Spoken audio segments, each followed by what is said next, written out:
uma meta, uma parte de mim chamada estraga. E esse estraga, se eu deixar, ele estraga mesmo meu pedal. Porque eu fico vivendo, às vezes, uma competição desnecessária num lugar que é totalmente espiritual. E tudo que eu vou falar aqui, pessoal, não é regra, tá? Tudo que eu vou dizer para vocês aqui é espiritual e é em oração. Eu me chamo Júnior Marques, eu sou missionário aqui no Caminho da Fé. E há 9 anos eu dedico parte da minha vida aqui para acolher vocês. Eu presto um serviço voluntário aqui, um serviço gratuito de acolher as pessoas, das 6 às 9. Mas ultimamente eu tenho ficado bom tempo da minha vida aqui. Eu tenho muitos motivos para não descer aqui. Muitos motivos. Mas eu tenho um deles que é o motivo que me atrai a descer aqui, que é esse aqui. Ele me deu a oportunidade hoje de acordar. Hoje, logo de manhã, tinha um grupo aqui de 40 pessoas, ciclistas, todos eufóricos, querendo chegar, porque paramos, vamos, vai atrasar, vamos que vamos. E um dos amigos dele levantou a mão: pessoal, não estou aguentando mais andar com vocês. Não estou aguentando, eu vim aqui por um propósito e a gente não conseguiu nem partilhar nossos propósitos. Eu vou deixar vocês ir na frente, mas eu queria pedir que vocês rezassem por mim. Porque eu estou com a minha esposa lá em casa em fase terminal. E eu vim aqui pedir essa graça. E a gente não está conseguindo viver o princípio. A gente quer chegar. E eu quero dizer para vocês que o caminho da fé é muito mais do que chegar. Deus, Ele nos ama tanto que Ele tem propósito dentro dos nossos processos. E se eu vim para o caminho da fé viver uma experiência, é muito mais do que chegar. É zerar? É muito fácil. Acabei de dizer agora há pouco que zerar essas serras naturais aqui é muito fácil. O mais difícil para a gente está sendo zerar essa serra aqui. Essa aqui a gente acaba voltando para casa escondido dentro dela, de medo de uma partida, de medo de viver algo novo. E o caminho da fé é diferente de qualquer rota de peregrinação mundial. Eu consigo afirmar para vocês pela experiência que eu estou aqui. Deus, Ele quer nos transformar em pessoas melhores para o outro. Jamais melhor que o outro, porque aqui não tem ninguém melhor que o outro. Aqui, galera, eu digo para vocês, não sei quanto vocês pagaram na sapatilha no tênis de vocês, e se for comprado naquela loja famosa chamada Decathlon. Aqui se faz descanso. Aqui nem sei quanto custa a bicicleta mais cara, aqui se faz de barra forte. Aqui nem sei quanto dinheiro vocês têm. Se é diploma, se tem muito diploma, se tem muito dinheiro, porque aqui se faz com dinheiro. Esse condutor aqui, sem regra nenhuma espiritual, é dizer para você, é me transformar. Caso contrário, eu pedalo em casa. Eu estou com fome, eu entro para casa para comer. Eu estou cheirando mal, já fui para caramba, vem cá, tomo um banho, volto. Estou cansado, descanso um pouco.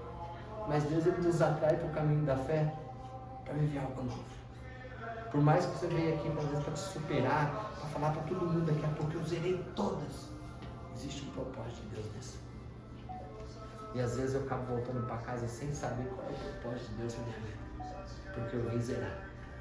E eu esqueci de olhar para o meu irmão que não tem esse tanto potencial que eu, que está empurrando às vezes na serra, e eu passo para ele: bora, irmão. Eu esqueci de descer da bike, vem cá, compartilhar um pouco como é que você está. E aí Deus me atrai e fala assim: ide em meu nome, curar os doentes, expulsar os demônios, viver algo novo, porque a gente está de passagem.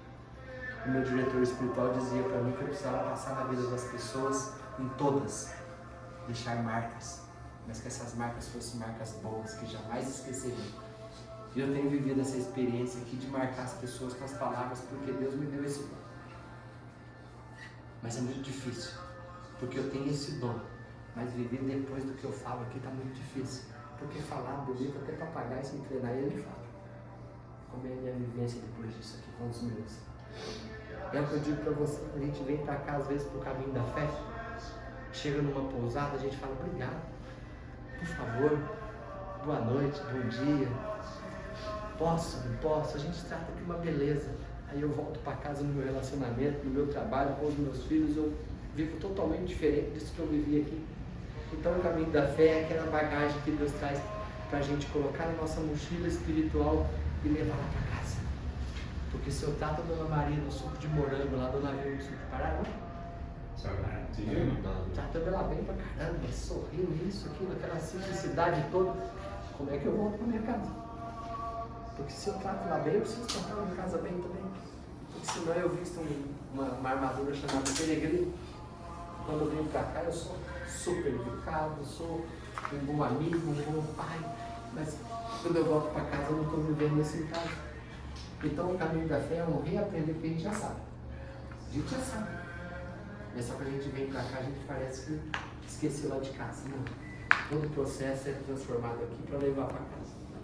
Porque aqui, galera, não tem ninguém melhor que ninguém. Mas aqui tem um monte de gente que pode ser melhor para alguém. E para ser melhor para alguém, a gente precisa ter coragem. A gente precisa sair de mim. E muitos de nós não estamos dispostos a olhar a dor do outro. A gente quer olhar a nossa dor. Ah, se eu vejo alguém com dor, eu melhor é para você. Às vezes eu não abro a boca e não sei o que está acontecendo. Às vezes estou vivendo aqui no meio de nós pessoas que estão vivendo algo que está machucando dentro, mas o tempo todo está sorrindo.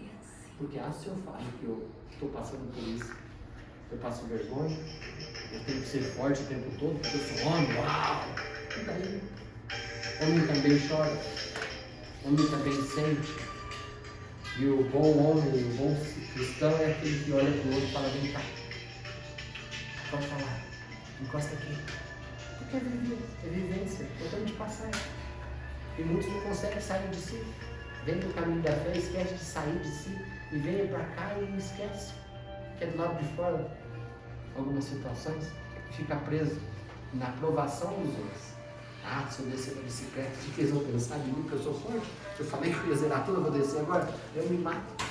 Chego no sol quente, deixa eu ter um infarto, eu fiz provar para o outro que eu tenho que zerar.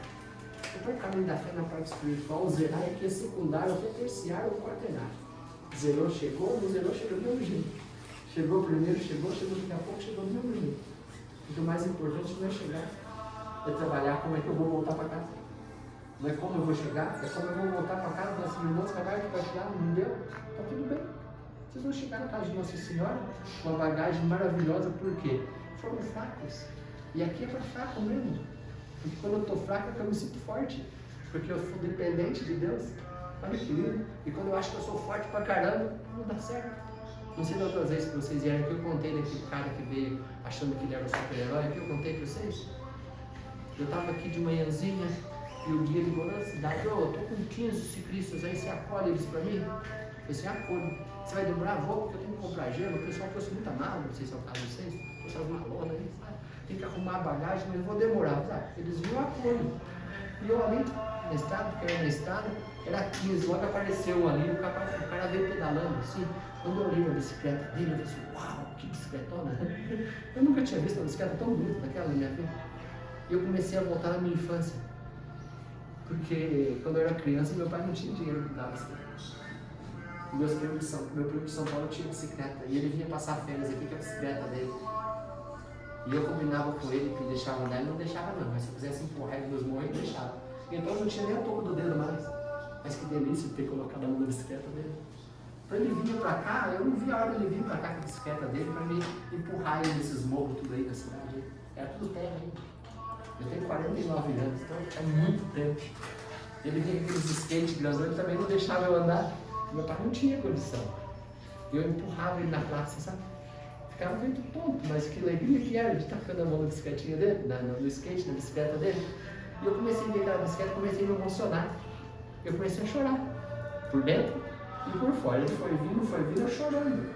E ele chegou sozinho, os 14 lá na cidade, onde estavam os 14, ele chegou perto de mim assim, sacou no bolso que vocês têm atrás um tripézinho assim, colocou, pegou a bicicleta e colocou em cima. Aí eu não chorei, eu berrei, coisa linda. E ele sacou só o quente poeirão, ele sacou de uma farela e começou.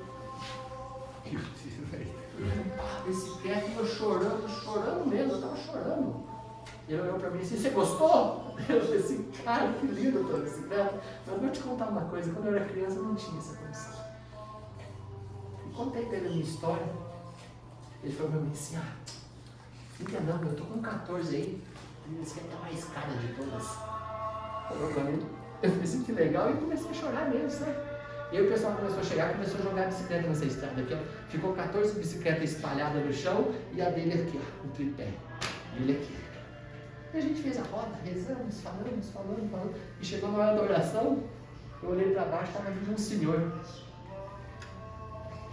Sapatão, calça jeans, chapéuzão de palha, barra forte vermelha, com um bornazinho carregando a roupa com aquelas cordinhas, aqueles bornazinhos assim.